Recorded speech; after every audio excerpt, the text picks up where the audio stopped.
नमस्कार विद्यार्थी मित्रांनो, टिक्कर मराठी सरळ सेवा या युट्यूब चॅनल मध्ये तुमचं सहर्ष स्वागत आहे. या तासात म्हणजे या लेक्चर मध्ये आपण आदिवासी विभाग भरती यासाठी अतिसंभाव्य जे प्रश्न आहेत याचं विश्लेषण घेणार आहोत आणि त्याचबरोबर आपले हे जे लेक्चर्स आहे म्हणजे हा जो तास आहे हा तलाठी, ग्रामसेवक, महानगरपालिका, नगर परिषद, राज्य उत्पादन शुल्क, पशुसंवर्धन, कामगार, निरीक्षक या सर्वांसाठी उपयुक्त असणार आहे. त्यामुळे व्हिडिओ शेवटपर्यंत पहा आणि व्हिडिओची लिंक ही तुमच्या मित्रमैत्रिणींना, तुमच्या जवळच्या आसपास जे काही अभ्यास करत आहेत, सरळ सेवेची परीक्षा देत आहेत त्यांच्यापर्यंत पोहोचवा, शेअर करा आणि लेक्चरला आवडल्या तर नक्कीच लाईक करा. चला सुरुवात करूया. आजचा पहिला प्रश्न कोणता आहे बरं? पहिला प्रश्न आहे, जागतिक हवामान दिन कधी साजरा करण्यात येतो? 23 मार्च, 1 जून, 16 ऑक्टोबर, 29 जुलै. तर 23 मार्चला जागतिक हवामान दिन हा साजरा करण्यात येतो. का करण्यात येतो बरं?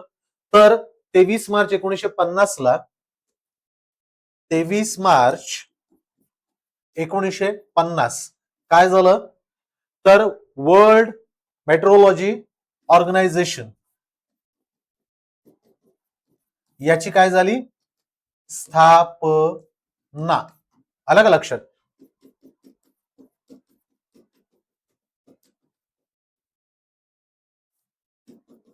बघा 23 मार्च ही तारीखच का? कारण याच तारखेला वर्ल्ड मेट्रोलॉजी, आलं का लक्षात?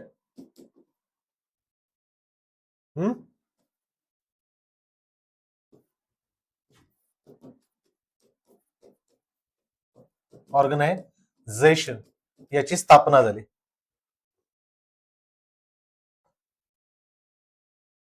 ओके, हे लक्षात ठेवा.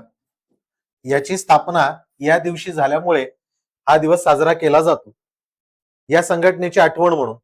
कधीपासून? तर 1961 पासून. 1961 जागतिक हवामान दिवस साजरा केला जातो.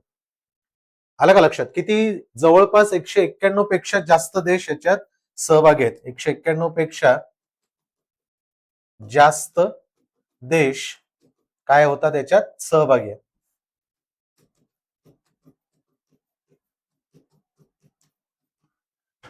बरोबर की नाही?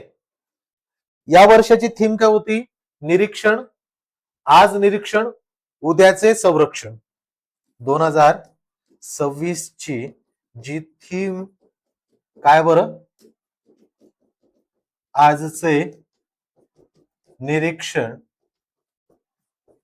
उद्याचे संरक्षण ही या वर्षाची थीम आहे. बरोबर की नाही? आता ह्याच्यामध्ये बघितलं तर 16 ऑक्टोबर आपला ओझोन डे दिवस आहे. बरोबर की नाही? 1 जून हा राष्ट्रीय दुग्ध दिवस आहे. हा, चला पुढे जाऊया. आणि आपला राष्ट्रीय दुग्ध दिवस 26 नोव्हेंबर, वर्गीस कुरियन यांचा जन्मदिवस. बरोबर की नाही? चला पुढे जाऊया पुढच्या प्रश्नाकडे. दक्षिण अमेरिकेतील गवताळ प्रदेशास काय म्हणतात? Veld, steppe, prairie, pampas. तर पंपाज म्हणतात. काय म्हणतात? पंपाज. दक्षिण अमेरिकेतील गवताळ प्रदेशातील. हा अर्जेंटिना, उरुग्वे आणि ब्राझील काय बरं? हा म्हणजे या सीमेला लागून आहे. अर्जेंटिना,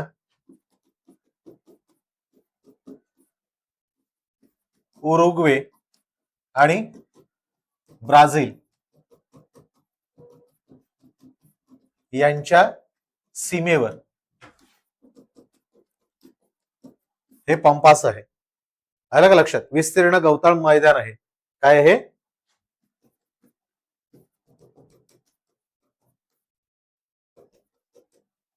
गवताळ मैदान. ठीक आहे, हे लक्षात ठेवा. विस्तीर्ण गवताळ मैदान आहे. गहू आणि गुरांसाठी प्रसिद्ध आहे. प्रेरी अमेरिका, उत्तर अमेरिका. प्रेरी जे आहे हे काय आहे? तर उत्तर अमेरिका. हे लक्षात ठेवा. प्रेरी. Steppe Eurasia. स्टेपी जी आहे हे युरेशिया. आणि वेल्ड दक्षिण आफ्रिका. वेल्ड जे हे दक्षिण आफ्रिका.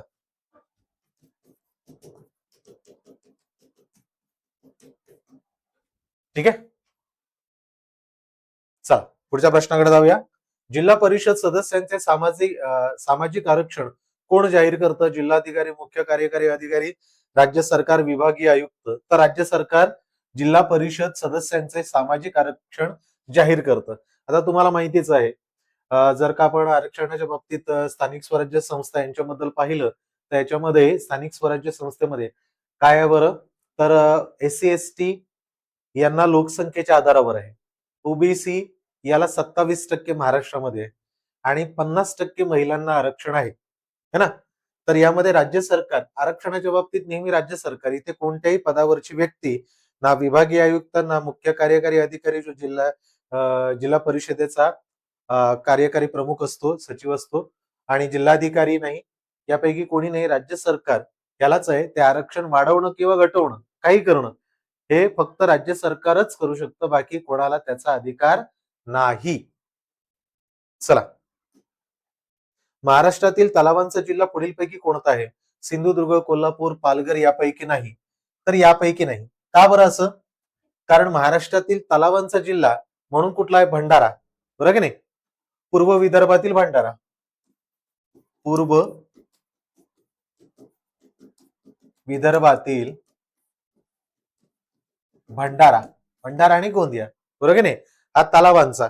साधारणतः जर का आपण पकडलं तर 3,500 पेक्षा काय आहेत जास्त तलाव या ठिकाणी आहेत. याला मालगुजारी असे म्हणतात है ना. काय म्हणतात? मालगुजारी असं म्हणतात. त्या ठिकाणी जास्त मालगुजारी तलाव आहेत. आता भंडारा जिल्ह्याचं विभाजन कधी झालं होतं? 1 मे 1999 है ना. 1 मे 1999 ला काय झालं होतं? भंडारा या जिल्ह्याचे विभाजन होऊन काय झालं बरं याच्यातनं? हा गोंदिया जिल्हा, बरोबर की नाही?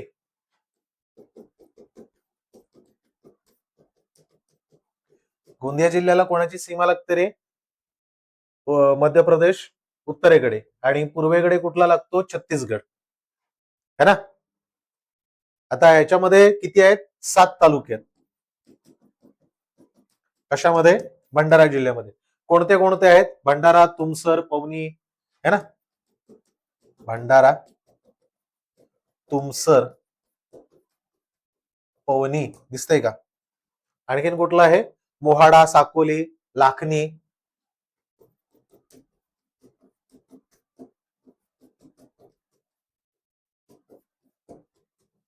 है ना. इथे लिहितो किती झाले? 1 2 3 4 5 है ना. मोहाडा,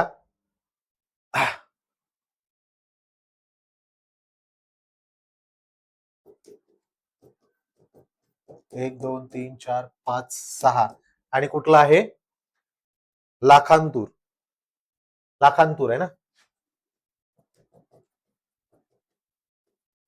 खांदूर असे 7 तालुके आहेत. गोसीखुर्द हे धरण आहे, लक्षात ठेवा. हा भंडारा तालुक्यामध्ये काय आहे? गोसीखुर्द.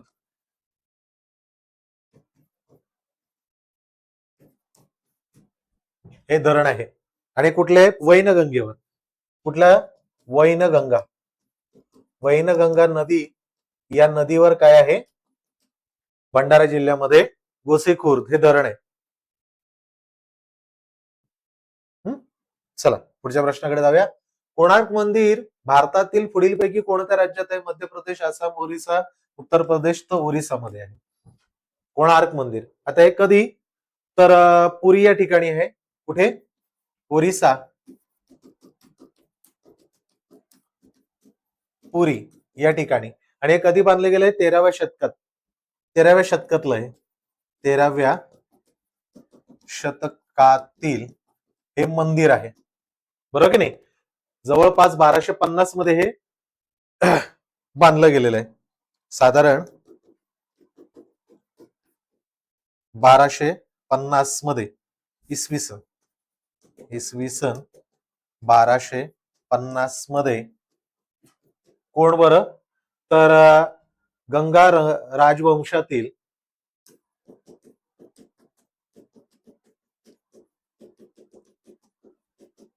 कोणी बरं, तर राजा नरसिंह देव प्रथम. कोणी बरं, राजा नरसिंह देव प्रथम याने हे बांधलेलं आहे. आणि युनेस्को मध्ये याच्यामध्ये 1984 मध्ये हे वारसा स्थळामध्ये गेले आहे. कोणार्क मंदिर, सूर्य मंदिर आहे ना हे.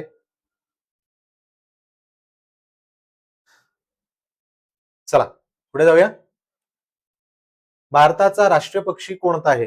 हरियाल, मोर, फ्लेमिंगो, दूधराज. तर मोर आहे, बरोबर की नाही. पर्याय क्रमांक बी.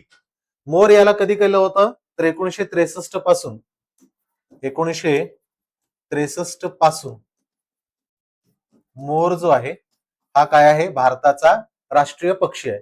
हरियाल हा महाराष्ट्राचा आहे, महाराष्ट्र राज्याचा, महाराष्ट्र राज्य याचा राज्य पक्षी कोण आहे, हरियाल आहे, बरोबर की नाही. आता जर का आपण मोराबद्दल बघितलं तर महाराष्ट्रामध्ये मयुरेश्वर वन्यजीव, महाराष्ट्रात मयुरेश्वर वन्य जीव जे आहे ते याच्यासाठी संरक्षित आहे. कुठे आलं, पुणे सुपे बारामती येथे. पुणे सुपे बारामती या ठिकाणी मयुरेश्वर वन्यजीव. आणि नायगाव मयूर अभयारण्य, मयूर अभयारण्य. आला का लक्षात. आता हे कधी आहे बरं, कुठे, बेड पाटोदा या ठिकाणी. कुठे आहे, बेड पाटोदा.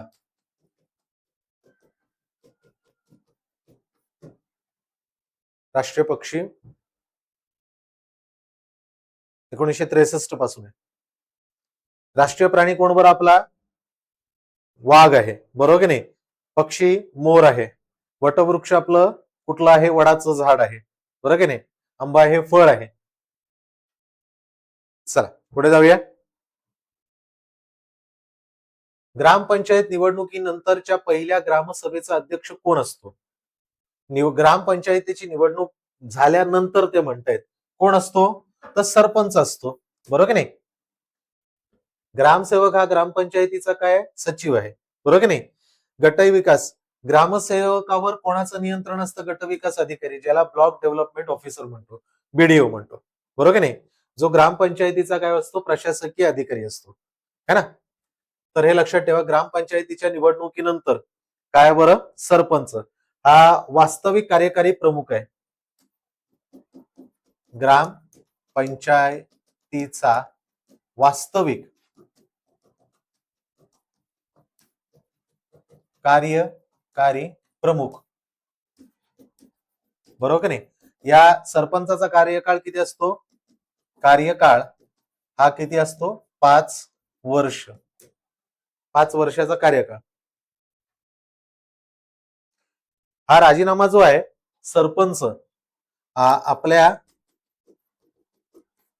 पदाचा राजीनामा हा कोणाला देतो, तर पंचायत समिती, या पंचायत समितीच्या सभापतीला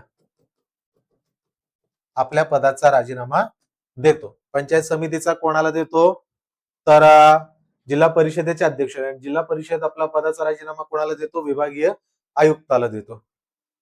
आलं का लक्षात, हे लक्षात ठेवा. याच्यावर अविश्वासाचा ठराव मांडता येतो, है ना. आणि जर का याच्या निवडणुकीबाबत जर का कुठलीही आली तर जिल्हाधिकारीकडे 15 दिवसाच्या त्याची तक्रार द्यावी लागते. आणि तिथूनही जर का तुम्हाला तो निर्णय योग्य वाटला नाही तर त्यानंतर 15 दिवसाच्या कोणाकडे, विभागीय आयुक्ताकडे दाद मागता येते. चला पुढे जाऊया पुढच्या प्रश्नाकडे. काय बरं, इंग्रजांची दक्षिण भारतातील पहिली वसाहत पुढीलपैकी कोणी स्थापित कुठे स्थापित केली? मद्रास, कोलकाता, विशाखापट्टणम, सुरत, तर मद्रास या ठिकाणी, म्हणजे आत्ताचं कुठलं, तामिळनाडू. आलं का लक्षात? या ठिकाणी 1629 ला हे करण्यात आलं. 1629 ला फ्रान्सिस डे. कोणी बरं? Francis day.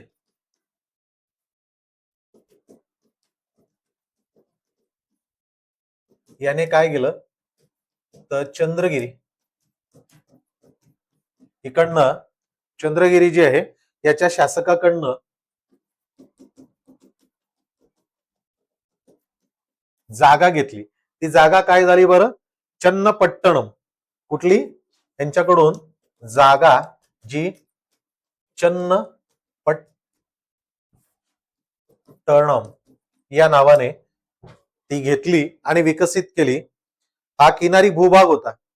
काय बरं? हा जो होता तो किनारी भूभाग, आणि तिथेच त्यांनी काय केलं तर त्यावेळेला 3000 पाऊंड खर्च करून कुठला, फ्रान्सिस है ना, saint Francis, saint George, saint Francis नाही, बरोबर आहे. काय बरं, या भूभागामध्ये सेंट जॉर्ज हा किल्ला बांधला. काय बरं, तर इंग्लंडचे संरक्षण करते म्हणून सेंट जॉर्ज होते, त्यांच्या नावाने हा किल्ला बांधला. आणि हा पूर्ण झाला कधी झाला? 1644 ला. कधी पूर्ण झालेला आहे? 1644 ला. आता हे कर्नाटक प्रदेश, आरकोट, श्रीरंगपट्टणम, आलं का लक्षात? आरकोट, श्रीरंगपट्टणम याच्यावर किनारी भागामध्ये, हा किनाऱ्यावरच असल्यामुळे या प्रदेशावर त्यांचं नियंत्रण झालं. पॉंडेचेरी जी फ्रेंचांची त्यांची राजधानी होती की नाही, यांच्यावर सुद्धा नियंत्रण करायला काय झालं, सोयीस्कर झालं. कोणाला? इंग्रजांना. ठीक आहे, चला. शिलाँग, चेरापुंजी थंड हवेची ठिकाणं पुढीलपैकी कोणत्या राज्यात आहेत? तर मेघालयमध्ये. कुठे आहेत? मेघालयमध्ये. आलं का लक्षात? शिलाँग हे पूर्व खासी हिल्स आहे. शिलाँग हे पूर्व खासी, आलं का लक्षात? हिल्स या जिल्ह्याचं मुख्यालय.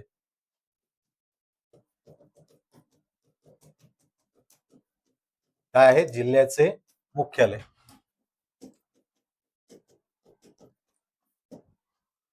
ठीक आहे. 21 जानेवारी 1972, 21 जानेवारी 1972 काय झालं बरं? जोपर्यंत मेघालय या नवीन राज्याची निर्मिती होत नव्हती, इथपर्यंत काय आले? मेघालय राज्य याची काय झाली? निर्मिती झाली, बरोबर की नाही? पर्यंत शिलाँग जी आहे ही काय होती? आसामची राजधानी. काय होती? आसामची राजधानी होती, बरोबर की नाही? चेरापुंजी खासी भाषेमध्ये याला सोहरा म्हणतात. चेरापुंजी, चेरापुंजी म्हणजे खासी जे माणसं राहतात तिथे, खासी भाषेमध्ये याला सोहरा म्हणतात. काय म्हणतात? सोहरा म्हणतात. तिथे काय झालं तर चेरा हे इंग्रजांनी अपभ्रंशित केलं. आलं का लक्षात? आणि पुढे पुंजी याचा अर्थ गावांचा समूह, चेरापुंजी असं ते होत गेलं. ठीक आहे, हे लक्षात ठेवा. याच्यामध्ये कोण आहेत सध्या? HCH विजयशंकर हे राज्यपाल आहेत मेघालयचे. कोण आहेत? CH विजयशंकर. आणि कॉनराडा संगमा हे मुख्यमंत्री आहेत, बरोबर की नाही? चला पुढच्या प्रश्नाला. राष्ट्रीय वन संशोधन संस्था भारतात कुठे आहे? तर डेहराडूनला आहे. कुठे आहे? डेहराडून. Forest research institute.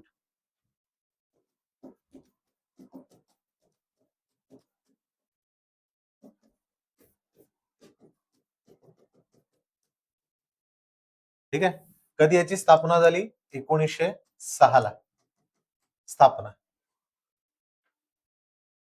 ठीक आहे, कधी स्थापना झाली याची? 1906 ला.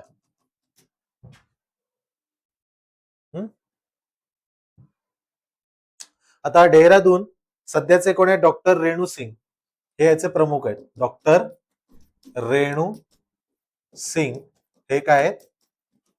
सध्या याचे प्रमुख आहेत. कळलं का? आता याच मध्ये इंदिरा गांधी राष्ट्रीय वन अकादमी, इंदिरा गांधी राष्ट्रीय वन अकादमी, इथे काय केलं जातं? तर प्रशिक्षण. प्रशिक्षण कोणाबद्दलचं? जे इंडियन फॉरेस्ट सर्व्हिस यामध्ये निवड होते त्यांचं इथे प्रशिक्षण दिलं जातं. तसं पाहायला गेलं तर 1878 मध्ये काय झालं होतं? तर फॉरेस्ट स्कूल ऑफ डेहराडून म्हणून. काय बरं? फॉरेस्ट स्कूल ऑफ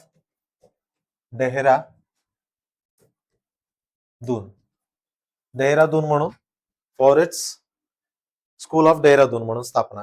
त्याच्यानंतर मग इम्पेरियल फॉरेस्ट काय झालं? याच 78 नंतर 84 ला, 1884 ला imperial forest, imperial forest of Dehradun.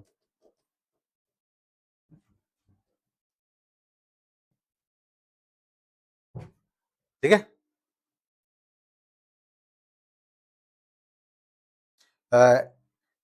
ड्रेटरिच ब्रॉडस हे यांनी याची स्थापना केली आणि मग ब्रिटिश इम्पेरियल फॉरेस्ट सर्व्हिस 1906 ला. मला वाटतं इम्पेरियल फॉरेस्ट स्कूल असं आहे काहीतरी, इम्पेरियल फॉरेस्ट स्कूल म्हणून हे स्थापना झालेलं आहे. ठीक आहे, चला पुढे जाऊया. 1857च्या उठावाच्या वेळी कानपूरचं नेतृत्व कोणी केलं होतं? कुंवरसिंग, राणी लक्ष्मीबाई, नानासाहेब पेशवे, मंगल पांडे. बाराकपूरच्या छावणीमध्ये यांनी सुरुवात केली होती, बरोबर की नाही? नानासाहेब पेशवे. आता नानासाहेब पेशवे कोण होते? दोन नानासाहेब पेशवे, बरोबर की नाही? जे बाजीराव आहेत त्यांचे पुत्र नानासाहेब पेशवे, है ना? आणि हे जे नानासाहेब पेशवे ते दुसरे बाजीराव जे आहेत, है ना, ज्या वेळेला 1818 मध्ये पेशवाई समाप्त झाली त्यानंतर त्यांना इंग्रजांनी कुठे? बिठूरला पाठवलं आणि तिथेच त्यांनी नानासाहेब पेशवे उर्फ धोंडोपंत, त्यांचं मूळ नाव धोंडोपंत, त्यांना दत्तक घेतलेलं होतं. आता यांचा राग का होता? तर जे दुसरे बाजीराव होते ते पेशवे होते. पेशवाई समाप्त झाली म्हणून त्यांना बिठूरला पाठवण्यात आलं होतं. तर आपण म्हणजे स्वतः नानासाहेबांचं म्हणणं होतं की यांना सुद्धा त्या पेशवाईचं मानावं आणि इंग्रजांनी ते अमान्य केलं होतं, त्याच्यामुळे हा संघर्षाचा भाग झाला आणि त्यांनी याच्यामध्ये उतरले होते 1857 मध्ये. हे मूळचे कोण? नानासाहेब, म्हणजेच उर्फ धोंडोपंत. काय बरं? उर्फ धोंडोपंत. तर हे कुठे होते? तर रायगड, कर्जत तालुक्यातले. रायगड जो कर्जत तालुका या तालुक्यातले होते. आणि वेणगाव यातले हे, वेणगाव जे आहे येथले काय बरं? तर माधवराव नारायणराव भट, माधवराव नारायणराव भट. आणि कोण बरं? गंगाबाई. आणि गंगाबाई यांचे पुत्र, यांचे हे पुत्र म्हणजेच उर्फ नानासाहेब. यांचा जन्म 8 डिसेंबर 1824 ला. जन्म 8 डिसेंबर 1824. ब्रह्मवर्तात ज्या वेळेला सगळे गेलेले होते म्हणजे त्याच्या वेळेला बाजीराव दुसरे त्यावेळेला यांच्याबरोबर हे माधवराव नारायणराव भट होते आणि या एवढ्याशा लहान मुलाला त्यांनी पाहिलं आणि त्यांची मर्जी त्याच्यावर झाली म्हणून मग बाजीराव दुसरे यांनी धोंडोपंत म्हणजेच नानासाहेब पेशवे यांना दत्तक घेतलं. हे दत्तक कधी घेतलं? दत्तक घेतलं कधी बरं? तर 27ला 7 जून कधी घेतलेलं आहे? 7 जून 1827ला दत्तक विधी पूर्ण झाला. हम्म चला पुढे जाऊया. अनहॅपी इंडिया या पुस्तकाचे लेखक कोण आहेत? लाला लजपत राय, राजाराम मोहन राय, पंडित जवाहरलाल नेहरू, डॉक्टर राजेंद्र प्रसाद. तर लाला लजपत राय. Unhappy India. आता unhappy India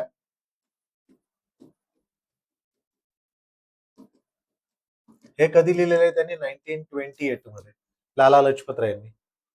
the story of my deportation हे पण लिहिलेलं आहे.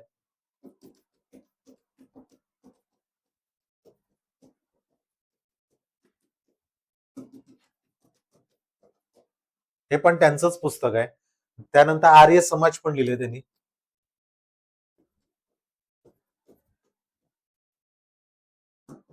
हे 1915 मध्ये लिहिलेलं आहे त्यांनी.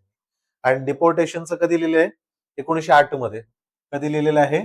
1908 मध्ये लिहिलेलं आहे. आलं का लक्षात? लाला लजपत राय यांचा जन्म 28 जानेवारी 1865. जन्म यांचा कधी झाला? 28 जानेवारी 1865 ला. आलं का लक्षात? मृत्यू 17 नोव्हेंबर 1928. 17 नोव्हेंबर 1928. का बरं? तर सायमन कमिशन भारतात आलं होतं. त्या सायमन कमिशनच्या वेळेला त्यांच्या डोक्यावर जखम झाली, रक्तस्राव अति झालं आणि त्यामुळे नंतर हृदयविकाराच्या झटक्याने त्यांना मृत्यू आला. तर लाला लजपत राय हे सायमन कमिशन जेव्हा भारतात आलं होतं त्याचा विरोध करण्यासाठी गेले होते आणि त्या मोर्चामध्ये त्यांना जबरदस्त सॉन्डर्सने त्यांना मारलं, म्हणजे आदेश दिले होते. आणि या सॉन्डर्सचा बदला घेण्यासाठी भगतसिंग यांनी सॉन्डर्सची हत्या केली 1928 मध्ये. बरोबर की नाही? राजा राम मोहन रॉय हे आपले आद्य समाज सुधारक. राजा राम मोहन रॉय यांच्याबद्दल बरेच काही प्रश्न आपल्याला विचारले जातात. त्यामध्ये संवाद कौमुदी आणि मीरत उल अखबार, बरोबर नाही, त्यांनी सुरुवात केलेली वर्तमानपत्र. संवाद कौमुदी बंगाली भाषेमध्ये होतं 1821 आणि 22 मध्ये हे दोन्ही काढलेले आहेत. मीरत उल अखबार जे फारसी भाषेमध्ये होतं. त्यानंतर ब्राह्मो समाज जे 1828 मध्ये. त्यानंतर 1815 मध्ये आत्मीय सभा, बरोबर की नाही, हे ते राजा राम मोहन रॉय. आणि यांचं सर्वात मोठं योगदान म्हणजे सती प्रथा, जी क्रूर प्रथा होती ती प्रथा विलियम बेंटिंग याच्या मागे लागून त्यांनी सतीबंदीचा कायदा करायला भाग पडला आणि 1829 मध्ये बेंटिंगने ते केलं. पंडित जवाहरलाल नेहरू यांचं कुठलं आहे? डिस्कव्हरी ऑफ इंडिया, बरोबर की नाही?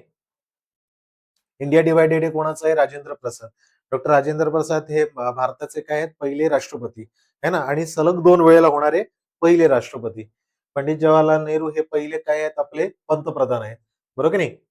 तर या सगळ्या गोष्टी आपल्याला विचारल्या जातात, हे लक्षात ठेवा. लाला लजपत राय वंगभंग चळवळ जी होती त्याच्यामध्ये लाल बाल पाल त्याच्यामधले लाला लजपत राय लक्षात ठेवा. ठीक आहे ना? इथे मगाशी काय सांगायचं होतं? राणी लक्ष्मीबाई झाशीकडनं, बरोबर की नाही? आणि यामध्येच 1857चा स्वातंत्र्य समर जे विनायक दामोदर सावरकर यांनी लिहिलेलं पुस्तक जे आहे हे जास्त विचारलं जातं, है ना? हे पण लक्षात ठेवा.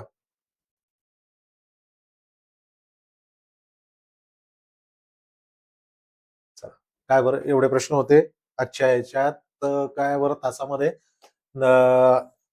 आपण हे प्रश्न पाहिलेले आहेत. महत्वाचं काय करायचंय? तुम्हाला सबस्क्राईब करायचंय चॅनलला, जेणेकरून नोटिफिकेशन मिळत जाईल तुम्हाला. आपले टाइम टेबल कळेल, इथे येणारे कोणकोणते शिक्षक आहेत, कोणत्या कोणते तास कधी घेणार आहेत, त्याचं नोटिफिकेशन सबस्क्राईबमुळे कळणार आहे तुम्हाला. त्याचबरोबर आपले जे व्हिडिओची लिंक आहे ती आपल्या मित्रमैत्रिणींना, अभ्यास करणारे सर्व जे काही सरळ सेवा जे जे काही करणारे आहेत त्यांच्यापर्यंत पोहोचवायचं काम हे तुमचं आहे, जे शेअरच्या माध्यमातून तुम्ही करणार आहात. आणि अर्थातच लेक्चर आवडलं तर तुम्हाला लाईक करायचंय, विसरायचं नाही लाईक करायला, शेअर करायला तर विसरायचंच नाही. आणि सबस्क्राईब करायलाही त्याहून विसरायचं नाही. त्यामुळे इथे आपण थांबूया. पण नक्कीच सबस्क्राईब करा आणि पुन्हा आपली भेट पुढच्या तासामध्ये. जय हिंद.